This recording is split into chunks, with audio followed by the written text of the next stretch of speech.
Hello বন্ধুরা, welcome back to my channel. আজকে আবার চলে এসেছি আপনাদের কাছে রেসিপি শেয়ার করব বলে। আর আজকে আপনাদের কাছে শেয়ার করব হেলাঞ্চো শাকের রেসিপি। তো তার জন্য ফার্স্ট হেলাঞ্চো শাকের আগা বা মাথাগুলো আমরা কেটে নিলাম। এবার এটা একটু কুচিয়ে নেব। এরপর কেটে নিলাম লঙ্কা পেঁয়াজ। তারপর কড়াইয়ের মধ্যে আমরা নিয়ে নিলাম অল্প একটু জল। জলটা একটু গরম হয়ে গেলে এর মধ্যে দিয়ে দিলাম হেলাঞ্চো শাক। শাকটা আমরা 5 মিনিট একটু সিদ্ধ করে নেব।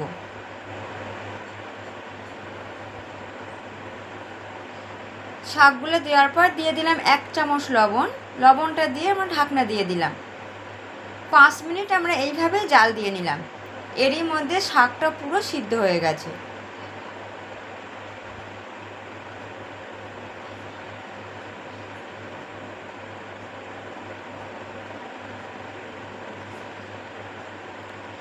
এটা এবার জল ঝরানোর জন্য নিয়ে নিলাম ঝাঁঝরিতে।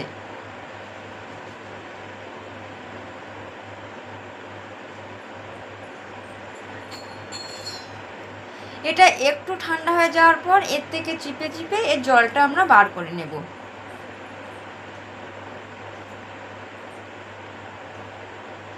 তারপর কড়াইতে নিয়ে নিলাম সাদা তেল। দিয়ে দিলাম লঙ্কা পেঁয়াজ কুচি। কেউ শুকনো লঙ্কা ব্যবহার করে, কেউ কাঁচা লঙ্কা ব্যবহার করে।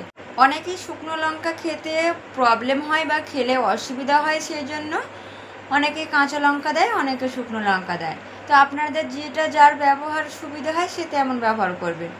তো পেঁয়াজ লঙ্কাটা হালকা একটু লাল করে নিলাম।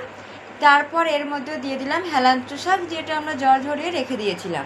তো শাকটা দেওয়ার পরে অবশ্যই আমাদের মাথায় রাখতে হবে যে শাকটা নাড়ার সময় হাতার সাহায্যে একটু ছাড়িয়ে ছাড়িয়ে দিতে, না হলে এটা দলা পাকিয়ে যাবে এক জায়গায়, আর খেতে একদমই ভালো লাগবে না। তো আমরা যখনই নাড়বো এটা, তখনই খুন্তি বা হাতার মাথা দিয়ে একটু ছাড়িয়ে ছাড়িয়ে দেব, যাতে শাকটা ছাড়া ছাড়া হয়।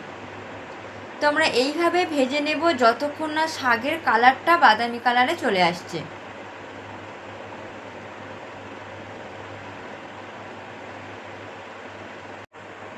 আর দেখতেই পাচ্ছেন শাকের কালারটা অনেকটাই চেঞ্জ হয়ে গেছে।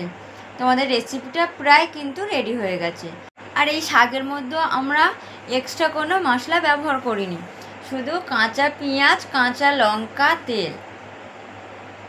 এইভাবে আপনারা কিন্তু বাড়িতে একবার ভেজে দেখতে পারেন, বা এই রেসিপিটা একবার রেডি করে গরম গরম ভাতের সঙ্গে খেয়ে দেখতে পারেন খেতে কেমন লাগে।